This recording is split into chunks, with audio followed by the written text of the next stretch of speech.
Guys, ano, may nagsasabi sa akin ako daw maarte. Hindi ako maarte, malinis lang. Ayoko lang talaga ng video.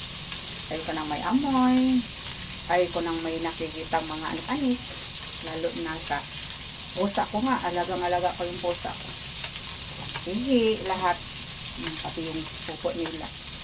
Gusto ko lang talaga, kaya ayaw lang amoy kasi masakit sa ilong pag may naamoy. Kaya ako, saka nasasanay na ako sa ganito, na may face mask. Hindi man ako maarte, nasasanay lang. Kaya yun.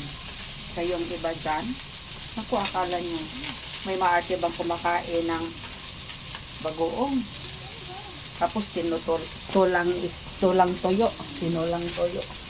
Saka, hindi kami mayamang pinanganak. Mahirap lang din. Bakit ako mag-inarte? Kaya yung nagsasabi sa akin dyan na ako maarte, nagkakamali kayo. Akala nyo lang sa tingin maarte ako kasi ayaw ko ng dugyot. Mahirap na nga ako magdugyot sa diba? Yan. Saka hindi talaga maiwasan yung mga taong mga makitid ang utak. Marami talaga dyan na mamakitid ang utak. Pero ito dito ko chilya, fake lang ito na pangano ko sa ito yung sinusungkit ko sa prito kasi plastic siya, hindi siya basta-basta masila. Yun no, matibay siya. Kala nila kasi ako maarte, malinis lang. Ang bahay ko kahit ganito, ayoko nang may amoy. At saka ako, ayoko nang dugyot. Pag nagluluto, kailangan compatible ako. Yan. Kailangan yun nga. Pero yung may face mask, hindi naman kasi yan. Yung nasasanay lang ako mula nung pandemic. Kaya yun.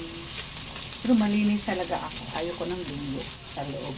Labas at saka sa loob ng bahay.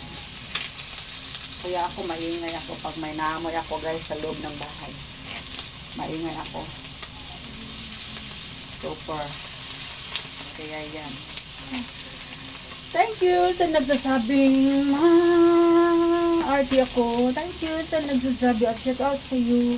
Ako pala ay maarte. Maarte talaga ako. Maarte talaga ako. Malinis lang. Gusto ko lang malinis, guys. Doon, hindi yan kaartihan. Normal yan sa tao, guys. Yan. Hindi ako maarte. Normal lang talaga sa bawat isa sa atin, diba? Thank you. Thank you.